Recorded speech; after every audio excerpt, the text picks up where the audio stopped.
How are you? Can you hear me? Sure can. How you doing? Good, good. How about you? Very well, thank you. Nice. I'm Carlos, by the way. Nice to meet you, Aaron. Uh, Thanks. I'm I'm the second interviewer when Yanni is not around, but I'm sure we have some fun. Awesome. Great to meet you, Carlos. Looking forward to it. Same, same. Um, by the way, this is being recorded, so uh, it's cool if we can just jam for a while until we have more people join. Uh, Sure. See if we have it live. But otherwise, we'll just do some jamming and like some questions about your project, how you think about DeSci and the role that you're looking to sort of play, and we can take it from there. Sounds great. Let me go ahead and get this shared out on socials here. All right. Yeah, let's share it around. I can fix the audio here. It's kind of weird. And this app is really, really something. Gotta love it, right? Yeah. Anyways, how was your day? How's your week been? I'm just getting started on my day. It's been a wild week so far. Um, just trying to get all these different things together. For us at Unbound Science, it's a lot of hurry up and wait with lawyers, as it usually is. The development part and the vision part is the easy thing. It's getting the rest of the world to accept and be okay with what you're doing. That's the hard part. Totally, totally. It's Uh, interesting that there was just an update to the Economic Freedom Index, which mhm. tracks how easy it is to do business in every country. And the US has fallen all the way to 25, just ahead of Mauritius. Yeah, it's kind of like the thing is that when you realize that it doesn't really have to be that way, it kind of changed the whole picture because there's a lot of like laws are weird because like once you set them, they're there forever, kind of, and like a lot of the laws that had a good reason to exist, like maybe 100 years ago, are still affecting the way we do trade, and that's Hmm. kind of weird in the sense of everything else has changed, right? Um, Exactly. yeah, and that's kind of like the way I approach things. Really, I like to not think too much about lawyers and like just think in the sense of I want to build something that doesn't require lawyers. You know what I mean? Yeah. And in the US, there's kind of a very gray, murky path to do that as far as quote unquote sufficient decentralization.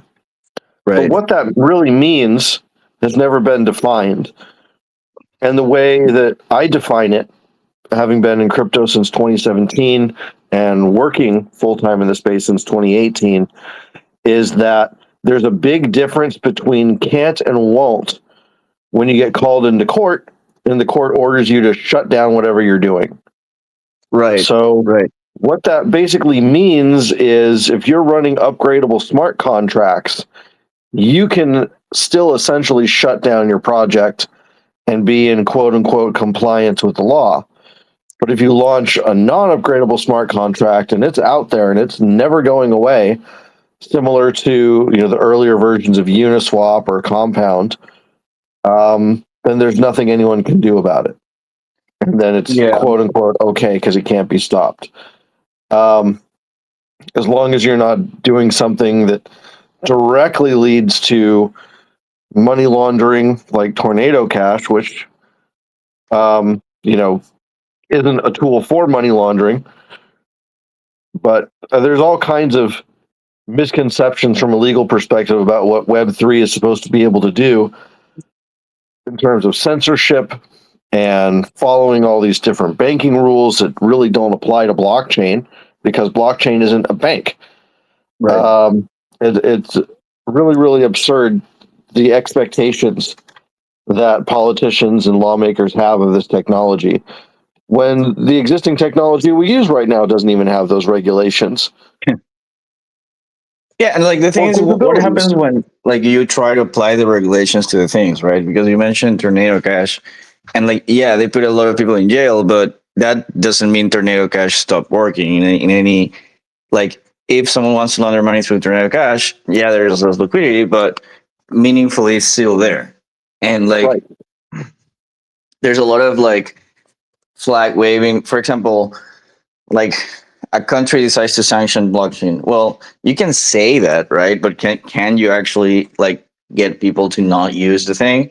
That's where and I think that there has to be like precedent set from because right now it's all like flag waving, right? But whenever they go like any sort of government system tries to sort of like tighten the knot around these things, they're just going to either flee to countries who have like better regulations or just ignore them, right? And skirt them in a number of ways. Yeah. So, in my research as a venture capitalist, what I've concluded just this year, in fact, I was just really having one of those moments where, like, what is the true nature of the world we live in our society? And I've realized there's really little distinction between right and wrong. It just depends who you ask and when about any Right. particular subject. All there really matters is capability. If you are capable of doing something, you can figure out the legal and illegal stuff later. It's really just an argument, a court case, some documents to file, or some points to clarify, or a check to bribe somebody. And then Yeah. what it was wrong yesterday is perfectly allowed today. And Right. society just kind of follows along with it. A perfect example of that is marijuana here in Texas. Texas is Mhm. very, very old school conservative, and they've been throwing people in prison for hundreds of years for having the tiniest amount of marijuana. But now that it's been legalized in so many states and legalized for medical use and even more, weed's starting to show up in Texas now. And Yeah. people who are, 70 years old and have viciously hated it their whole lives are now like, well, I might as well have a puff. Doesn't seem so bad. The weed's still the Right. same. That Yeah, hasn't and changed at all. behaviors Well, if change. anything, it's gotten more potent, but now the Right. attitudes have changed simply because of a stroke of a pen. And getting Right. that stroke of a pen is simply a matter of networking, money, and capability. So, with that said, that's one of the main missions in Unbound Science is to start getting a lot of these organizations that control trade to lose power and lose Mhm. control because they're completely unnecessary at this point. Right. We don't need to go through imports and exports and have all this dumb stuff done at customs and have all these agreements and treaties. That's a huge waste of time because we have the internet now.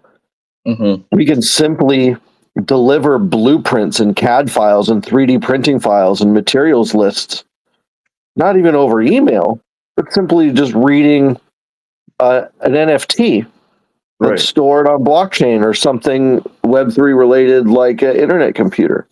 You don't even need that stuff anymore. And then anyone around the world can download the technology that they need to then build it themselves, along with the manuals and instructions. And they can have direct contact with the inventor and they can start building these things Right. wherever they are. Yeah, and like that point is very interesting. And the thing is that it is possible, and like as someone who's like building the space, like I'm fully aware that it is super possible. But I think that in order to break through to like the general consciousness sort of the market, you need to show success cases. You need to show things getting delivered, like products being made, like because conceptually we all get it, and like basically, I feel like the market right now is in this stance where it's like we're going to figure out how to build it, quote unquote, but nobody knows what it is. But that's just how the process works, right? But whenever we find the it factor, it's just undeniable for people where it's like, look, these guys are don't have to use customs, don't have to use email, don't have to use all these things because they are using these other set of tools which the government can't regulate or like meaningfully control. So now they're talking to each other. So they're skirting these things. And like you see this happening, for example, with WorldCoin and ID, in the sense that they're basically taking over the role of every government in saying, "Hey, I will issue you an ID," and now the benefit of that is that it's not issued by your government. So now you don't like exist in that relationship of dependence of the government saying you exist. Now you can self declare that. And like the idea is, how are we going to keep building tools that allow people to, for example, raise funds for their ideas without having to go through institutions, through academia, through like the regular old pathways, because those pathways are admittedly close to them, right? To like the vast majority of people. Because anyone who's like in the system will tell you, well, yeah, we should change it or maybe make it the same thing but on chain. But for like everyone who would like to participate and doesn't because well it's not allowed, then this can actually change the game for them, right? Yeah, definitely. I feel like the traditional science world is extremely closed off in both directions. Like once you get in, like there's no point in leaving either. But it's really Right. just about being associated with a brand. It's not really about creating the change that a lot of people started in that direction in order to do. But then they just get caught in the cycle of writing papers and publishing and getting clout and stuff. But no one's going to ever use any of that stuff. It's not getting in the hands of builders. So we're not focused on research. We're focused on invention and people who are actually getting their hands dirty and building. And a lot of these people are already rejected from traditional scientific academia. They don't hold positions in there. Those that do are welcome, of course, but we're looking for people who are on the ground actually doing things. And a lot of this was inspired by a man excuse me, his name is Ralph Sudduth, and he's an inventor of many, many different things. But he was rejected from the traditional scientific world because he believes the human body is an electrical system rather than a chemical system. And if you address it like an electrical system, then you can heal it in certain ways. And that just violates the very, very core principles of medical science. So he was ousted. And he went on to and make many of his own treatments, his own inventions, his own devices. And for that, he had to leave the US. He's survived multiple assassination attempts in multiple countries. He's suffered greatly for what he's tried to bring to humanity. And one of the things that he brought is called a quantum wellness bed. And it simply adjusts your electrical frequency to your body's natural optimal levels. So the body can do what it already is capable of doing, which is healing itself. Just like when you get a cut, skin scabs over and heals itself. You get sick, your white blood cells attack the virus, kill it. So we're a self-sufficient system, but as we get out of frequency or other things happen, our performance of healing gets degraded. So his methods are fixing all those other things so the body can do what it does.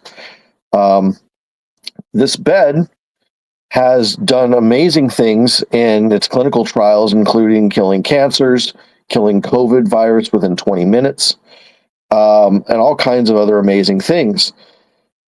And it wasn't until this was shown to be able to be so effective against COVID that this technology was finally taken seriously.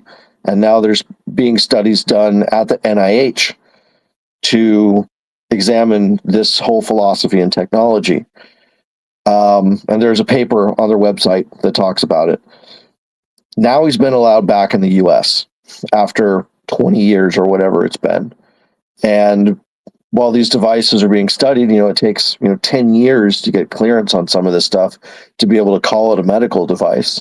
So in the meantime, the method of distribution has simply been by partnering with spas and other wellness centers where it's not being called a medical device and it makes no claims whatsoever, but it's just something that's really nice to lay down on and kind of melt into, as it's really warm and relaxing, and there's a whole sound and vibration element to it as well.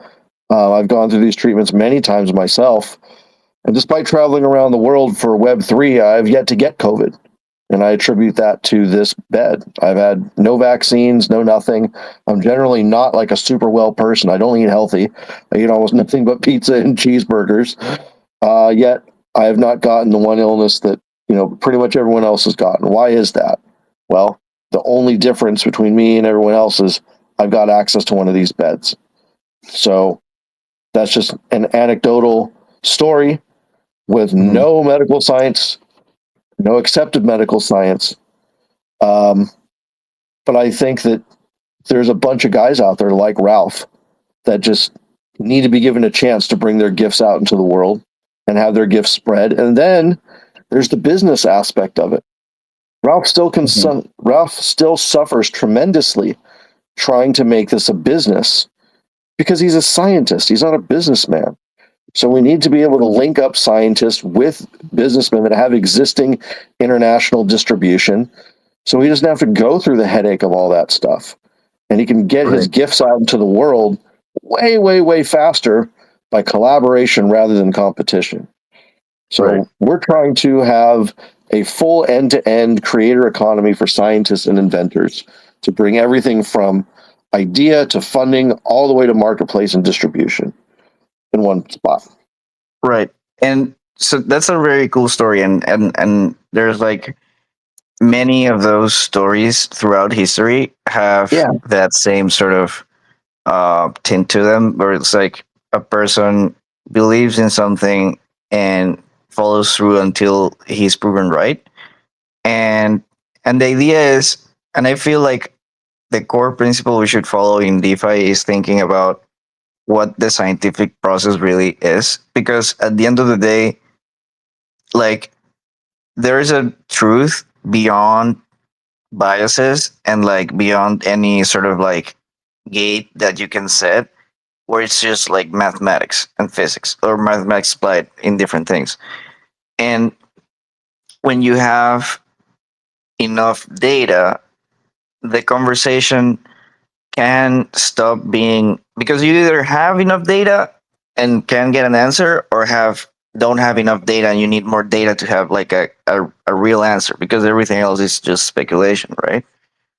And like you said, if we could, for example, aggregate all this anecdotal evidence of these devices and have like a very simple way of proving something is like what it says to does what it says to do, and like you can aggregate all this work around like actually answering the questions about how it works, so it's no longer a mystery.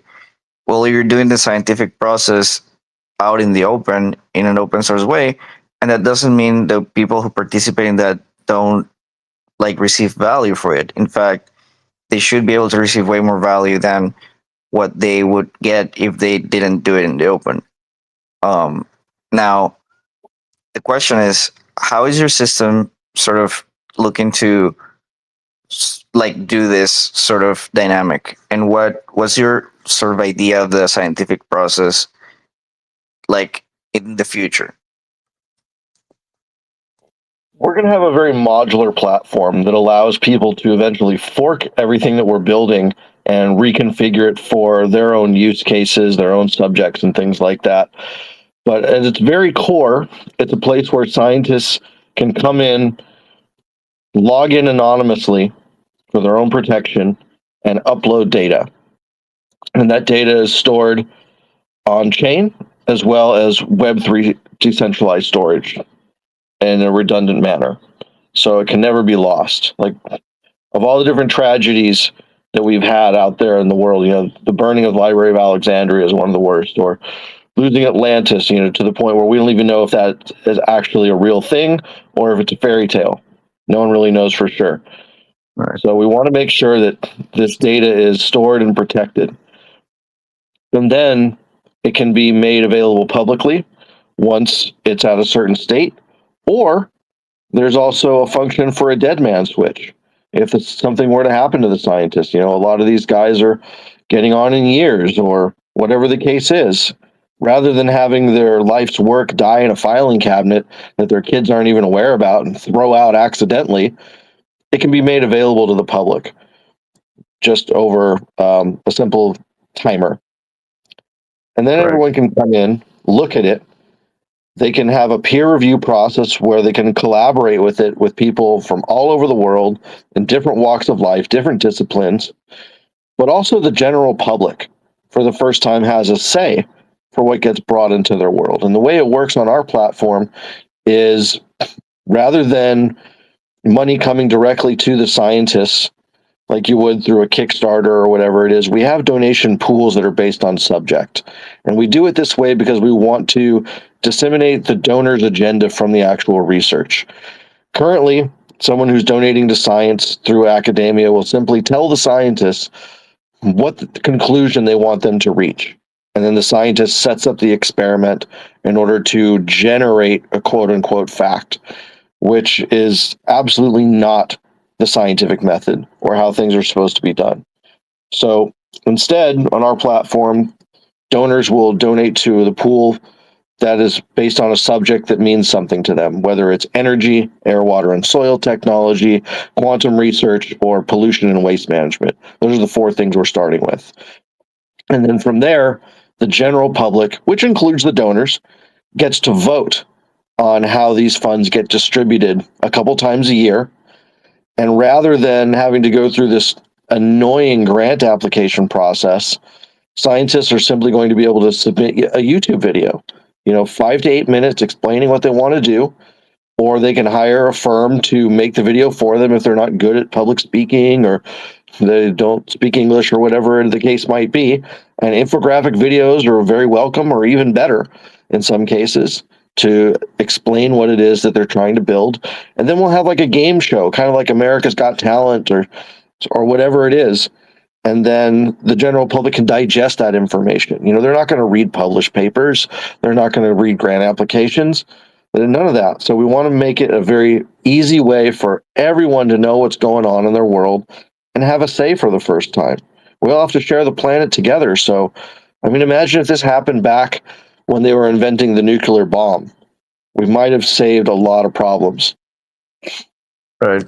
Yeah, I really like what you're building. Now I like to think of these systems as sort of modular components of like a larger machine that we're all trying to build together, kind of. And I see the role of sort of aggregating funds and like also attention for specific topics is a very important and critical role. And I think that like that's sort of what what I find the most exciting about Unbound Science is the ability to sort of collectivize intent into these donation pools. And like a lot of, for example, what's going on in optimism with retroactive funds distribution, I think that that is going to be one of the leading ways of sort of getting funds on chain, in the sense of you can expect to like you know that there's funds available and all you have to do is produce good work. And I think that's the best incentive alignment for large scale fund distribution currently. And it's something that you guys would certainly be suited to do with these pools. Now, um, oh, I also really liked your model, which I found very similar to nouns and how you issue tokens, which would allow this, as if it like once it gets traction, to be like a real direct investment into getting answers for specific questions.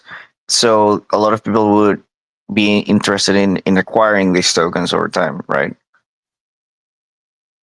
Thank you. Yeah, so we have toyed around with the idea of having sponsored bounties, although it kind of goes against the thesis of disseminating the researcher's agenda from the donor, there are certain things where there's localized issues and problems, and having a large corporation come in with a bounty to fix it, whether it's like replanting a specific forest that just caught on fire last year, or just as an example, I think Right. that would be okay. Just to push back on that one point, I think that the main thing is because we still need to figure out intent, and I think intent is very important. But the point is that current systems have given intent to corporations and like special interests, and largely individuals feel like their intent is not recognized. And I feel like if you can sort of democratize the access to expressing your intent, that will allow you, because you have to think that in crypto you can also leverage a lot of like small scale donations, right? Because in the donation world it's all about people who have large swaths of capital. But if you could do like something like quadratic voting for donations, where it's like, okay, you can donate $1, but we'll match it based on who's voting and the amount of votes rather than who votes more. There's a lot of very progressive systems to figure out how to distribute money, and I think that's a very interesting space. Yeah, we've really been toying with all kinds of different token models and things like that for the past 2 years before we even started building this. And the way it is right now is we have this platform token that essentially is used for voting just for content. And it's not something that you can buy, it's something that you have to earn through participation. And there's kind of a four-way tug of war to make sure that no one group will ever become dominant on the platform over time. So you can rock the ship, but you can never sink it. And the four groups are the Unbound Science Foundation and its DAO membership. Then you have a group of the scientists. Then you have another group of the general public, which includes the donors. And then you have the final group, which is the platform partners and visionaries that are bringing in scientists from their own institutions or laboratories or universities or major philanthropists, et cetera, et cetera. And each one of these groups has different token weights, different token caps for voting, so they can never dominate the whole vote. And it's kind of an ongoing thing that we're working with other firms and tokenomics experts to find the right balance. And there will be revisions over time. This is going to be a fluid situation.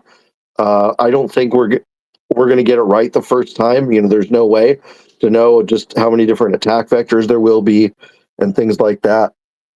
But I'm very, very blessed to have a team of very, very honest people that just care about impact and impact first, and just want to make sure this is going to be something that is as close to fair as possible. And I believe in fairness in terms of opportunity as opposed to empowerment. I think that Right. not every idea is going to get funded out there, but at least they're going to have an opportunity to have their voice be heard, have their ideas be shared. And even if something doesn't receive funding from us, they can still use the platform. They can still store all their data. They can still push it to the marketplace and try and find, collaborators. So Right. by no means is not getting funded through the donation pools a closed door. The Right. platform still Yeah. works differently for many, many other people. I find it really interesting, and I think that especially with more sort of nuanced governance schemes like what you're proposing, we're going to start seeing like more like, because it's all about creating a venue for people who actually care to express their opinions, right? Um, and what you're building seems to be creating like multiple spaces for different interests to express themselves, and I'm really excited to see how it plays out on chain, sort of as these sort of wheelhouse keeps turning. Um, what sort of let's go a little bit meta for a moment. What sort of role or how do you see yourself interacting with the larger on chain ecosystem? Right here in this world, we're always like each week we're looking at different projects and everything. So I think it's important to ask what's your sort of your strategy with the rest of the playing field, thinking of knowledge as a supply chain rather than siloed sort of pools of information. I have to say that the decentralized science community is the most friendly community in all of the crypto space. And the people that I've met so far are just wonderful. Everyone is super impact focused, and we have to be because we're a tiny little niche that's a combined under $100 million market cap. No one here is getting rich. Very few people are even getting their salary paid at this point, but we're all here because we care. And I remember when I walked into the DeSci hacker house for the first time, I didn't know anybody. But rather than people coming up and saying, "Who the hell are you? What are you doing here?" Everyone said, "Welcome. Let me get you a drink. What's your name? Oh, let me introduce you to this person. Let me introduce you to that person." And I love the spirit of this community so much. So I wanted to say that first of all. So, Thank you, and appreciate it. then one of the four groups I talked about, the visionaries and the partners. It's broken down into subsections of certain partnerships are going to have super user voting power and influence on the platform. And there's 10 spots that are reserved just for decentralized science projects. Part of these also include fee sharing on the platform. So as we're collecting fees, we're funneling that back out into the greater DeSci universe. There's also a couple marketing schemes that I have for NFT collections that will also help raise funds for the Decentralized Science Foundation, which I have no official relationship with, but they're helping provide DeSci startups with funding. So I'd like to help provide them with funding to then recirculate into the ecosystem. As far as the general Web3 ecosystem goes, there's many different technologies that are available now that are very, very supportive of what we're doing and what others in decentralized science are doing. We've had great conversations with Optimism, Cardano, Internet Computer, Story Protocol, Secret Network. D Wallet was another really cool tool that I found at ETH Denver that could solve a lot of back end stuff. And it's been really, really cool just to see this outpouring of support for what we're trying to build in decentralized science. I think an integration directly with with DeSci Labs and what they're doing with traditional academia will help us provide a great third-party verification for scientists to say, okay, this guy is at least a published author or a PhD holder without ever having to reveal their identity. So that's one potential integration there. And we're not interested in storing published data or papers or research or anything like that. So having other places like Research Hub or DeSci Labs makes sense to send those pieces over there that are built specifically for that stuff. And we don't do anything with biotech. So, maybe something with Molecule can be on the horizon, or anyone else that says, hey, we like what you're building. We want to take it and fork it to make it our own. I'm all for that, and that's why we're building it in a modular way. And we're only doing those 4 subjects. So I would love for someone to take this when it's ready and say, okay, we're going to take your platform and we're going to do subjects that we care about, but we're not going to do this module, or we're going to build a special marketplace over here that's more suitable for this niche, or whatever the case is. I think this will be a great framework because this is really just an idea. Like, code is an expression of language. And that's kind of what we're arguing here in the US. Code is freedom of expression. So we want to make sure that this expression in its rawest form is preserved for all of time. So no matter what happens to Unbound Science, no matter what happens to me or the rest of the DAO Council, this idea will live on of open source science, open source idea sharing across the world. Right. I think that's that's the thing, that there's a lot of people who will share that vision with you, and we're all sort of in the space aligned in that we want the same thing, which is to make science again, in the sense of, I feel like a lot of the DeSci moniker, I hope that it fades away over time, where people just see this as a scientific process, and that the old stuff is just the old stuff, right? um I also think that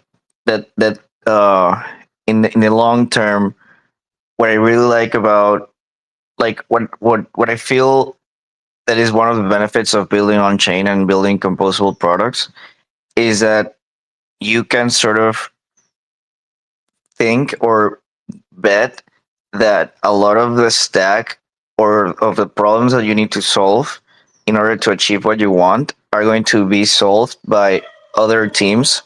Sorry about the dog. But are going to be solved about other teams that are creating infrastructure, which you can leverage for your own needs. And I feel like the most impactful sort of way to design and and build is thinking, okay, how many protocols can I integrate with at the same time and provide some added value, right? Yeah, absolutely. I mean, if we look at kind of our tech stack here, there's not a lot we have to build. It's already out there. It's just kind of combining a lot of these tools together. We don't have to build wallet systems. We don't have to build Web3 storage. We don't have to build a marketplace. We don't have to build an IP rights management system. Honestly, we've built kind of a front end interface to tie this stuff together. We have a couple very novel AI modules and how we sort the peer review process. But a lot of the stuff out there is just stitching together existing things that are already in Web3, and that's the beautiful part of it. Is it's just kind of programming Legos. Yeah, exactly. And that's also like the interesting thing, that every time you sort of look at the space again, there's a lot of new functionality added that then makes your value proposition even change because there's more things possible than before. So you have this interesting play, like, between, okay, what can I do and what will I be able to do in 6 months, and like what's everyone else building, because their capabilities are also increasing all the time. And I think that that's where, and again, I tell people this all the time, where the most amount of value that's going to be unlocked on DeSci and DeFi and all these things are going to be of when we finally apply these things to the real world and go beyond, like, sort of computer games, and actually meaningfully change the way things are done, and create these success stories of people achieving their goals with alternative means, which we are designing right now. Yeah, and I think there's a huge philosophical problem, not just in science or decentralized science, but Web3 itself, of how to actually deliver value to that end user. We're we're building all these cool ideas with no business plan, with no revenue models, but just this hubris that if we build it, the world will acknowledge what we built is great and everyone will come use it and our token will go to the moon. And that's not true at all for 99% of the stuff that gets built. In fact, 99% of everything that's ever been built in Web3 has no users, or the users come, they farm the tokens, and then they dump them and leave. So we have to have something that actually makes sense. And we have to figure out what the user journey is. Who's going to be using this? What problem does it actually solve in their life? And if we can't easily answer these questions, what are we doing? Right. So, I mean, we can build platforms and cool things all day long, and I love that stuff. But we have to think solution first if we really want to have a sustainable business and really make the impact that we all are hoping for. Exactly. And like that's, I feel like that's the most well, that's very, very true. And like I feel like uh that is sort of, and the main problem is a lot of people just don't know what they should be building, so they try to build interface on interfaces until they sort of stumble into it, right? But going at it from first principles, I feel like you're going to take a lot less time to figure out the right structure, Because at the end of the day, I feel like a lot of people in the space have not never experienced what like sort of like real success is, because it's very unequivocal when you have sort of a hockey stick growth in especially in on-chain systems, because it's a network effect, right? And if you actually manage to spark network activation, then there's no doubting whether it happened or not. It just it happened. And I feel like there's a lot of like um misunderstanding of what it takes to get there in generally in people in the market. And I feel like by going at it like, how do I solve someone a problem? And maybe it's a problem that they didn't even know they had, right? Because a lot of the problems that we face like are just things we assume are that way, right? And how can we create systems that sort of change that entire dynamic? And like a good example is Uber, right? We all assumed like taxis were just like you had to call it like a company and you had to do it that way. But then these guys come with an app and they solve that problem for everyone in the planet. And everyone was like, yeah, that makes sense. That totally makes sense. It's something that we'll do. And we sort of have to have our Uber moment on crypto too, where it's like, oh, I used to like publish papers in academia, but now I have a good idea and I get funded that day. Well, I don't publish in academia anymore, right? Yeah, that's a great example. I also would really encourage people that are builders and founders and investors to think from an ecosystem perspective, because science has been generally something that's been funded through donations because it isn't a profitable thing. You've got thousands or tens of thousands of failures before you find that one success that then later can be used to be turned into products. But that research mechanism alone isn't going to churn out profit, but it's part of a larger ecosystem that can, from the laboratory to what later then gets sold off as products. So, from a Web3 perspective, we can have these very high impact platforms that are never going to generate profit themselves, but team them up with other things that will, whether that's an exchange or a DEX or a venture capital group or a meme coin factory or a development lab with it's working on projects for other people, whatever it is. And then you can have sort of a fountain from multiple income streams that are then funding this impact stuff. And then you can be investing and building things that continue to help that research laboratory or whatever it is. So, from a venture Right. capital point of view, everything that we invest in at Collective Ventures supports everything else that we've already invested in previously. Yeah. That way, you've got, a system that's constantly feeding itself rather than these little siloed things that may succeed or may not. Right. And to your point, I think that the main problem is that if we try to fit the research model into like the revenue mentality, it's mostly going to fail. But it's been proved a bunch of, and that's a lot of what the public good impact theory is about on chain, because on chain public goods mean a different thing that what most people just assume them to be, because for most of us public goods are just like government owned, right? But on chain, the definition is a bit more broad in the sense that there are things that make our lives better in a very abstract way, but it has a very meaningful, real impact in how we perform as a society. And if we can achieve a more like a closer relationship between value and impact, a lot of that problem is solved, because things that are valuable are the ones that make a lot of impact, and therefore they make more valuable things happen.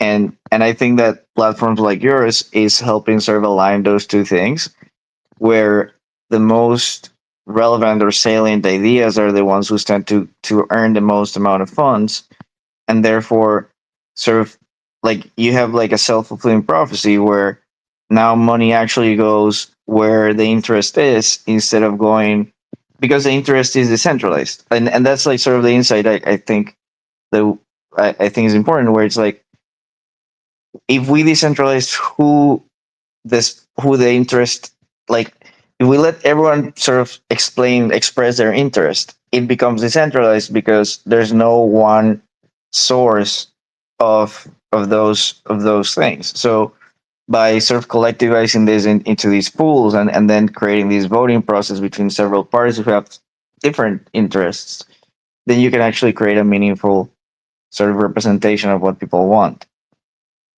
Yeah, there's so many people out there that want to do good in the world, including a lot of investors, billionaires, et cetera, et cetera. But one of the huge missing pieces to the puzzle is understanding how to measure impact. There really isn't a way of scoring it just yet that's been widely accepted. Right. From an investor standpoint, you can look at total addressable market, you can look at year over year revenue, whatever metric you want that's been well established, and then decide if it's a good investment or not. Well, when it comes to Right. impact, we don't have anything like that. So there's literally billions of dollars that's just sitting on the sideline going, man, I wish I understood what to do with this. So we met a Yeah. group in Denver Mhm. called the EBF Network of Trust that has greatly gone to lengths to solve this problem. They've created this database that connects to the United Nations sustainability impact goals. And then based on what a product does, they kind of give it a score and then enter it into Nice. this database.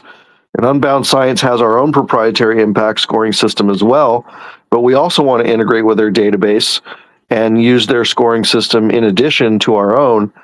And then I think this is going to help a lot of the sidelined empowerment finally start to reach the hands of people that are making the changes. Yeah. And I feel like one of the one of the core things that I would like to see in the future is sort of like a self checkout like grant machine where I can have an idea and input the relevant data on a machine, and that machine would give me money based on how much money I need and how much money I can get out of the worth of that idea. And this could be pre-allocated funds, and there's a lot of interesting things that like largely weren't even possible before because of there just weren't enough identity systems that were robust. There weren't like easy payment systems. A lot of the pieces of the puzzle that we're solving for right now have only been around for maybe 2 years in production grade, and therefore it is a moment of just pausing and saying like, okay, what's even possible nowadays with these technologies, right? Yeah, and there's DeFi platforms out there that are really close to doing that. One of them is called Huma Finance, and it allows you to tokenize your real world business income and accounts receivable in exchange for a growth loan or an emergency loan, whatever it is. But what you're talking about, is for early stage seed funding. I have to believe that there will be a crowdsourced, totally, autonomous, essentially a faucet, Right. pre-seed faucet to get some of these things off the ground. And they may not be the best deal terms, but they're going to have to make up for all the losses and scams that come through and are able to drain it a little bit.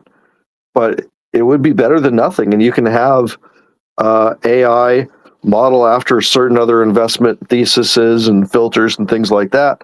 But I think it'd be a great thing for someone to build, and I think there'd be a lot of capital that would get behind it, especially if you can find the right network of investors that are just Mhm. looking for write-offs.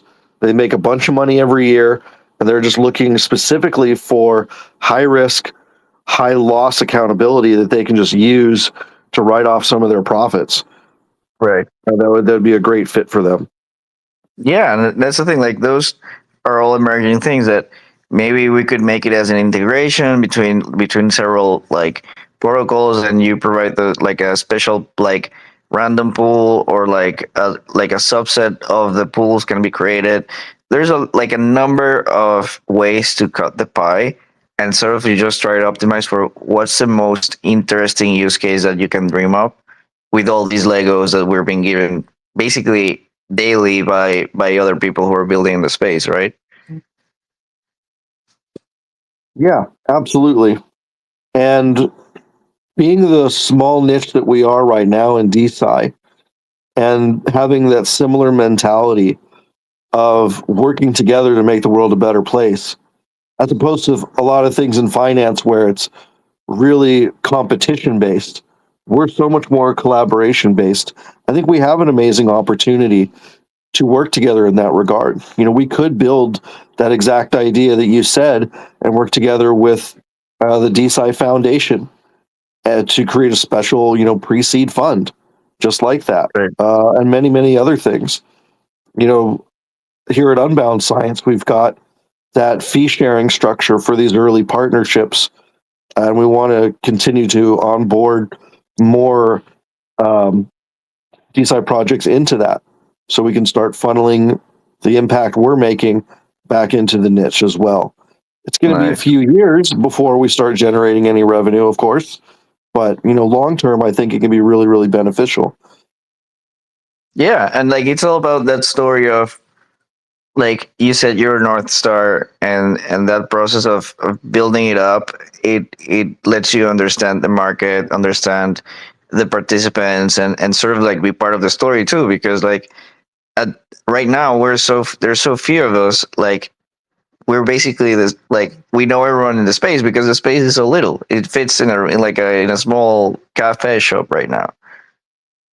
But probably a few years from now, it's going to be like hundreds of thousands of people, and we hope that's the case because we solve them a problem that they had.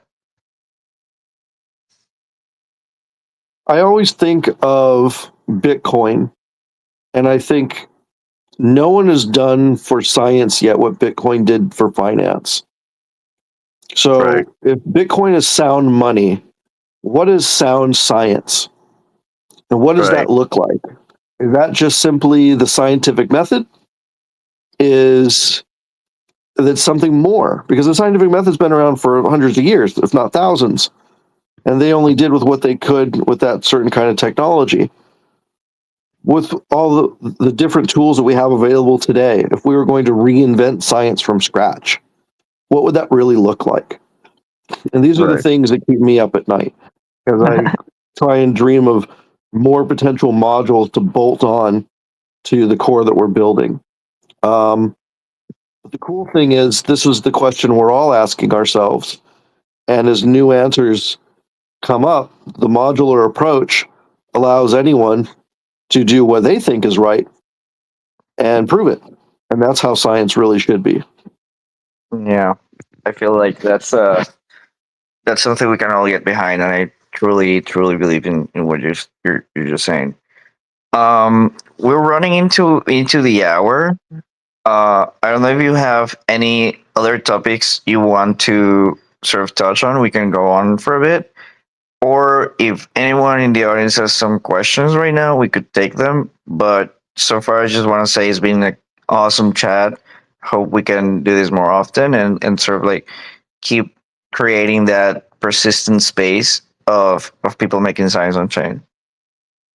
I've enjoyed the conversation too, Carlos. Thank you so much for having me on.